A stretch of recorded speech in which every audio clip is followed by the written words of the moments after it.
오늘 우리가 볼 말씀은 사무엘하 11장으로 들어갑니다. 11장 1절부터 3절까지만 먼저 보겠습니다. 그 해가 돌아 왕들이 출전할 때가 되매 다윗이 요압과 그에게 있는 그의 부하들과 온 이스라엘 군대를 보내니 그들이 암몬 자손을 멸하고 랍바를 에워쌌고 다윗은 예루살렘에 그대로 있더라. 저녁 때 다윗이 그의 침상에서 일어나 왕궁 옥상에서 거닐다가 그곳에서 보니 한 여인이 목욕을 하는데 심히 아름다워 보이는지라. 다윗이 사람을 보내 그 여인을 알아보게 하였더니 그가 하되 그는 엘리암의 딸이요 햇사람 우리아의 아내 밧세바가 아니니까 하니. 자, 우리가 잘 아는 유명한 사건이 이제 나옵니다. 다윗이 승승장구하고 왕조는 안정기에 접어든 시점에 엄청난 사건이 터지는 거죠. 우리 모두에게 경계를 주는 말씀이 나옵니다. 먼저 그 해가 돌아와 이렇게 시작돼요. 이 해가 돌아왔다는 말은 유대 달력으로는 새해가 시작되는 1월 아비벌이라고 부르죠. 그 태양력으로는 3, 4월이 다시 돌아왔다. 새해예요, 새해. 한편 이 팔레스틴에서 겨울은 우기에 해당하기 때문에 전쟁을 하지 않습니다. 봄에 되면 건기거든요. 말할 건자 건. 그래서 전쟁에 적합한 시기가 되는 거예요. 따라서 지난번 암몬과의 전쟁이 다 끝나지 않은 상태잖아요. 이스라엘 군대가 승기를 잡았지만 이런 계절 문제로 다시 회군했었거든요. 군사의 숫자도 사실 성을 에워싸고 다 멸망시키기에는 함락시키기에는 부족했고, 그래서 일단 다 회군을 했지만 다시 건기인 봄이 돌아오자 2차 출정이 가능해진 거예요. 바로 그 시기를 지금 얘기하는 것이죠. 그러니까 여기서 왕들이 출전할 때가 되매라는 말은 팔레스타인이 봄, 전쟁하기에 적절한 시기가 다시 돌아왔다 하는 말이고, 또 하나 감춰진 의미가 있죠. 그 전쟁에는 왕이 반드시 출전해야 한다 하는 의미가 있는 거예요. 그래서 다윗이 요압과 그에게 있는 그의 부하들과 온 이스라엘 군대를 보냈다 하는 말 가운데 다윗은 가지 않았다 하는 것을 우리는 눈여겨보고 있어야 됩니다. 여기서 부하는 이 군주를 위해서 종과 같이 헌신하는 왕의 측근들을 말하겠죠. 군사적으로 하죠. 다윗의 최측근들, 그러니까 암몬의 랍바성이 험난한 요새 같다 그랬잖아요. 그래서 요압과 더불어서 뛰어난 군사들을 다 파견했다 하는 것이죠. 온 이스라엘 군대, 온 이스라엘 군대, 국가의 거사예요. 지금 이 암몬 군대를 무찌르는 것이에요. 그래서 온 지파에서 소집한 이스라엘의 총 병력이 다 동원됐어요. 근데 다윗은 안 갔다니까요. 제가 자꾸 얘기하는 이유가 있겠죠. 그래서 암몬 자손을 멸하고 에워쌌다 그랬어요. 10장에 나오는 이 랍바 전투에 이어서 제2전투가 재개된 것을 가리키죠. 전세하면 이스라엘 측이 압도적으로 유리했고 함락을 눈앞에 두고 있는 그런 상황으로 보면 될 것 같아요. 이 랍바라는 것은 암몬 족속의 수도예요. 큰 성이라는 뜻을 가지고 있어요.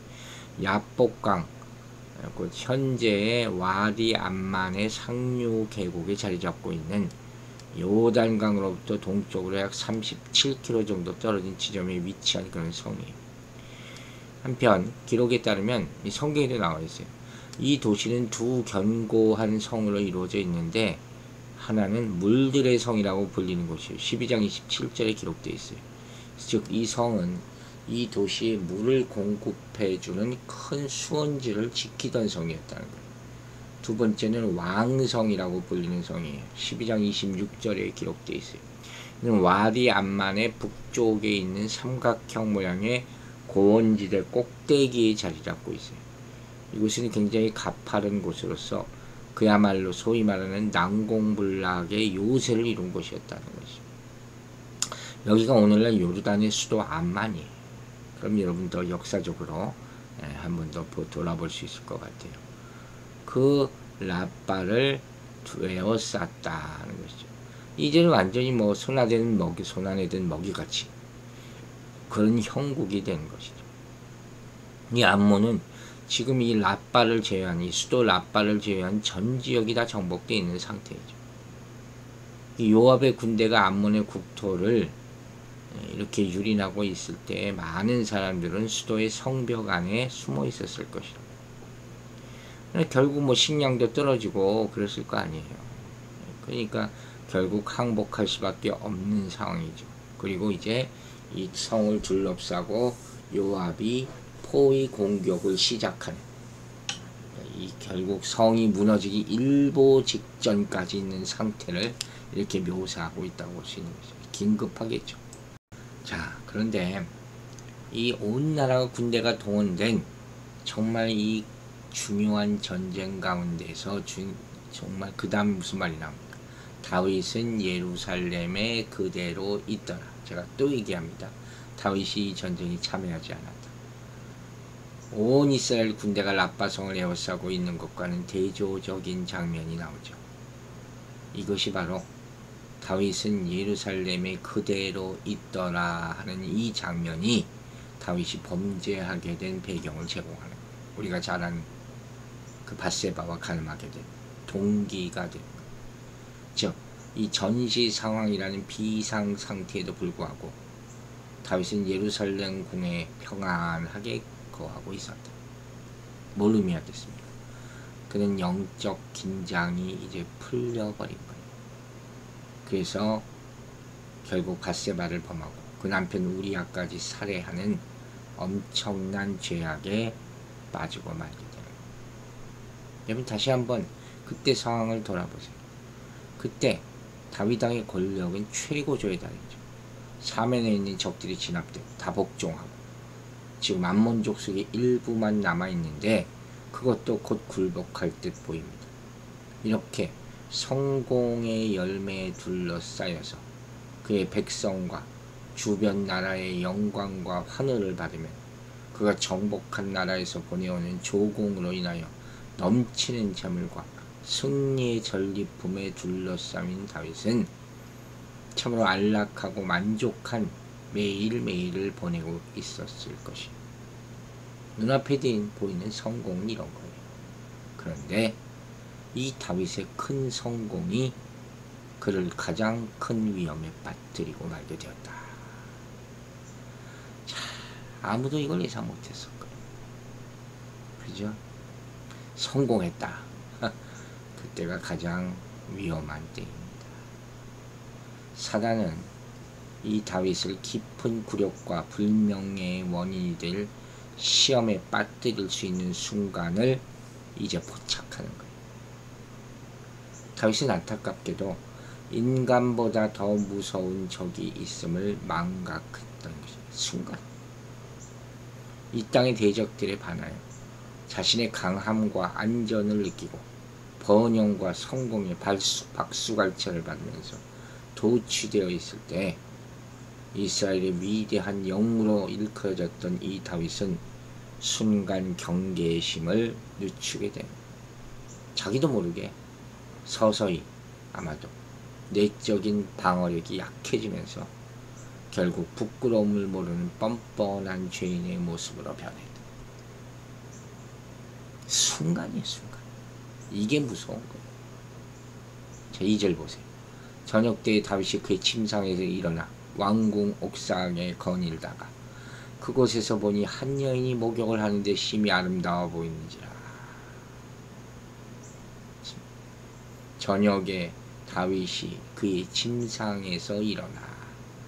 이때부터 일이 시작됩니다. 여기서 저녁은 늦은 오후에, 오후 한 3시경부터 해가 완전히 어두워진 때까지 그것을 의미한다고들 해석합니다. 근데 이 시간에 침상에서 일어났다? 여러분, 일반적인 사람들이 아침에 일찍 일어나지 이 시간에 낮잠 자고 일어납니까? 지금 국가적으로 초긴장 상태에 있었던 당시 상황으로 보면 잠이라는 것은 어둠을 상징하는 거예요. 이로부터 파생될 일들이 좋지 않음을 암시하고 있죠. 영적인 의미를 가지고 있다는 거예요. 즉 다윗은 전장에 나가야 할 때 나가지 않았고, 만약 그렇지 못했다면 쉬지 말고 기도했어야죠. 그래야지 마땅한 때였던 거예요. 따라서 당시 다윗은 영적으로 정말 나태한 상태에 놓여 있었음을 알 수가 있는 거죠. 이처럼 나태하고 게으른 자의 잠은 비극을 부르기 마련이에요. 이때 한가하게 왕궁 옥상에서 거닐고 있었다. 아마도 저녁 늦게 불어오는 시원한 바람을 즐기기 위해서 잠도 깰 겸 지붕 위를 산책한 것으로 보인다. 다윗의 습관이었을 거죠. 그곳에서 이렇게 봤다, 내려다봤다는 거예요. 이 다윗 궁이 높은 시온산에 위치하고 있기 때문에 인근 주민의 집 안마당을 잘 내려다 볼 수 있는 그런 위치에 있었다 하는 그 말씀이에요. 그런데 무슨 일이 벌어집니까? 한 여인이 목욕을 하는데, 자, 문제가 시작됩니다. 우리 눈이 보는 것들은 눈이 떠 있는 한 내가 통제할 수 없어. 눈을 내가 수의적으로, 내가 의지적으로 감아야 되는 거죠. 그건 할 수 있죠. 근데 하지 않았다는 것 자체가 뭐예요? 내 마음의 악함, 욕망, 이게 드러나는 거예요. 어떤 사람은 밧세바의 이러한 목욕하고 있던 모습이 다윗 왕을 유혹하기 위한 의도적인 행동이었을 것이다, 이렇게 주장하기도 합니다. 그러나 환경적으로 볼 때 이러한 추측은 당시 고대 근동지방에서의 주거 형태를 살펴볼 때 이건 억측이에요. 왜냐하면 당시 근동지방에서는 집 안마당의 우물에서 목욕을 하는 것이 보통이었거든요. 그러니까 다른 집 지붕 위에서, 높이 위치한 집 지붕 위에서 이웃집을 내려다보는 것은 사실 금기였어요. 다 보이니까. 자기 스스로 이거 하지 말았어야 되는 거예요. 그러니까 다윗의 간음 사건은 밧세바의 유혹으로 말미암은 것이라기보다는 다윗이 자신의 안목의 정욕을 이기지 못한 범죄행위였다. 아까 얘기했잖아요. 눈을 감았어야 됐다는 거예요. 보지 않았어야 되는 거예요. 이건 본인이 할 수 있는 것 아닙니까? 그리고 다른 사람도 아닌 이 하나님의 사람 다윗이 어찌 저럴 수 있나 하는 생각이 들 정도로 순식간에 무너지기 시작하는 거예요. 우리가 봤죠? 이제 여유가 좀 생겼어요. 그 전쟁 때인데도 한가하게 저녁 늦게까지 잠자다가 일어나서 옥상을 거니며 무료함을 달래. 부하들만 나가서 싸우게 될 정도로 안정된 것 같아. 내가 굳이 전쟁에 참여할 필요가 있나? 긴장이 다 풀어진 거예요. 이때가 위험한 거예요. 여러분, 마음을 잡고 있는 끈이라는 게 있어요. 그게 다 있어요. 내 틀이죠. 삶의 틀. 이거 풀리기 시작하면요, 잡념과 망상이 순식간에 들어옵니다. 하나님을 향하는 마음이라는 게 있죠. 변하지 말아야 되는 거. 우리 일상의 게으름이라는 게 있어요. 그것이 자극적이고 욕망을 충족시켜줄 만한 것과 싸우게 되는 거예요. 그게 옳지 않은 것이라도 거기 자꾸 기울어가요.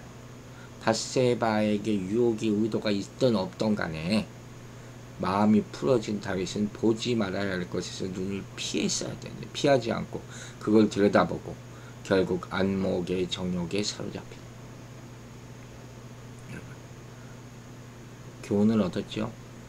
다윗과 같이 신실한 사람도 언제든지 넘어질 수 있어요. 죄는 강력한 권세를 가지고 성도들을 위협하는 거예요. 다윗은 하나님 마음에 합한 자, 구별된 그런 칭호를 받았던 사람. 이런 다윗도 죄의 권세 아래에서 끔찍한 범죄를 벌쳐지려고 하는 거예요. 이것을 볼 때 누구도 죄의 유혹에서 자유롭다고 장담할 수 없는 것이에요. 그러므로 우리는 끊임없이 경계해서 영적 싸움에 임하지 않는다면 결코 죄의 유혹을 이겨낼 수 없다 하는 사실을 명심해야 될 것입니다. 이제 3절 봅니다. 다윗이 사람을 보내 그 여인을 알아보게 하였더니 그가 아뢰고 그는 엘리암의 딸이요 햇사람 우리알의 아내 밧세바가 아니니까 하니, 죄의 속성이 그냥 여지없이 나타나죠. 여인을 누군지 알아보게 했다는 게 점점 더 악의 구렁텅이로 빠지고 있는 것이죠. 여기서 알아보게 한다는 게 영어로 inquire라는 단어를 썼거든요. 다윗이 이전에 큰 일을 앞두고 하나님의 뜻을 물었다 할 때 이 단어를 썼어요. 똑같은 단어. 이렇게 같은 일을 하면서 다른 목적으로 행할 수 있다는 것이 얼마나 두려운 일입니까? 이게 두 마음이에요. 어쨌든 처음에 시각적으로 미혹을 받은 다윗은 이제 자제력을 상실한 채 밧세바의 신분을 알아보고 마침내 정욕에 굴복하여 간음을 저지르고 마는 거예요. 야고보서 1장 15절에 그랬죠. 욕심이 잉태한 즉 죄를 낳고 죄가 장성한 즉 사망을 낳으니라. 무시무시한 말씀입니다. 그래서 데살로니가전서 5장 22절에 악의 모든 모양이라도 버려라는 거예요. 처음에 끊으라 하는 거예요. 처음에 끊어라. 그렇지 않으면 안 된다. 즉 사단이 왔을 때 사단아 뒤로 물러가라 이렇게 했어야 되는데 그 대신에 이 유혹을 빠져가지고 하나님의 음성 대신 사단의 음성에 굴복하고 마는 거예요. 이 순간 다윗이 눈을 감고 하나님 앞에 기도했다면 이런 유혹에 빠지지 않았을 거예요. 그 옥상에서 황급히 내려왔다면 죄를 저지르지 않았을 거예요. 여러분, 오늘 이 이야기는 다윗의 행동은 매우 독실한 사람이 하나님을 버리게 될 때 일순간 어떻게 될 수 있는지를 보여주는 슬픈 교훈이에요. 많은 주의 종들, 목회자들, 또 종교 지도자들이 성적 유혹에 빠져서 한순간 나락으로 떨어집니다. 누구도 여기서 자유로울 수 없다 했잖아요. 이게 우리 모두에게 교훈이 되는 거예요. 위대한 영웅이나 성인이라고 해서 하나님이 그 죄를 덮어줍니까? 아니에요. 더 경계하는 것이죠. 다윗의 죄는 물론 나중에 깊은 회개와 용서가 뒤따랐지만 악의 열매는 그의 생애의 남은 날들을 암울하게 만드는 거예요. 평생 이 기억은 다윗을 슬프게 만듭니다. 햇사람 우리야, 이거 하나만 보고 넘어갈게요. 그는 다윗의 37인 용사 중 하나였던 사람이에요. 그 이름의 의미는 여호와는 빛이시다, 신실한 사람이에요. 햇사람이라고 그러잖아요. 이방인이에요. 햇족속. 그러나 여호와의 종교로 개종한 신앙의 사람이었음을 알 수 있는 것이죠. 이 햇족속은 원래 가나안의 둘째 아들 햇의 후손이죠. 이스라엘이 가나안을 정복하기 이전부터 팔레스틴에 거주하던 그런 원주민이었어요. 그의 집이 왕궁에서 가까웠다 하잖아요. 그 점을 염두에 둔다면 이스라엘에서 상당한 지위와 신분을 가지고 있음이 분명하잖아요. 다윗은 밧세바가 이렇게 충실한 부하의 아내라는 사실을 알았어요. 신하를 시켜서 물어볼 것도 없어요. 그러면 그 욕망을 멈췄어야지. 근데 버리지 않았어요. 오히려 부하의 아내라는 사실에 안도감을 느꼈는지도 몰라요. 만일 어떤 문제가 발생한다 하더라도 내 신하니까 내 마음대로 처리할 수 있다. 이제 악이 그의 마음을 완전히 사로잡게 된 것이죠. 사랑하는 여러분, 세상은 눈 뜨면 유혹이 있습니다.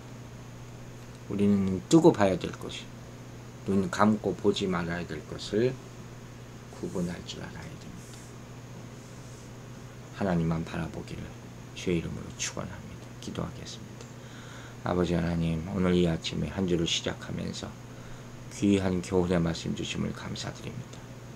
세상이 악하다 말만 하지 않고 실감하면서 그것을 정말로 이겨낼 수 있고 그 악에 맞서서 싸워 승리할 수 있도록 우리의 믿음을 굳건하게 하여 주시옵소서. 우리의 눈에 보이는 것이 악하다면 피하게 하여 주시고 눈 감게 하여 주시고 순간 바로 하나님께 그 시선을 돌려서 하나님이 주시는 마음으로, 거룩한 마음으로 그 악한 더러운 유혹의 모든 모습들을 이겨내고 승리하게 도와주시옵소서. 오늘날도 우리 성도들 지켜 보호하여 주시며 병상에 있는 사랑하는 아들을 회복시켜 주시고 모든 성도들이 하나님의 말씀으로 이겨내고 또 이겨내는 하루가 될 수 있도록 축복하여 주시옵소서. 감사드리며 예수 그리스도 이름으로 기도했습니다.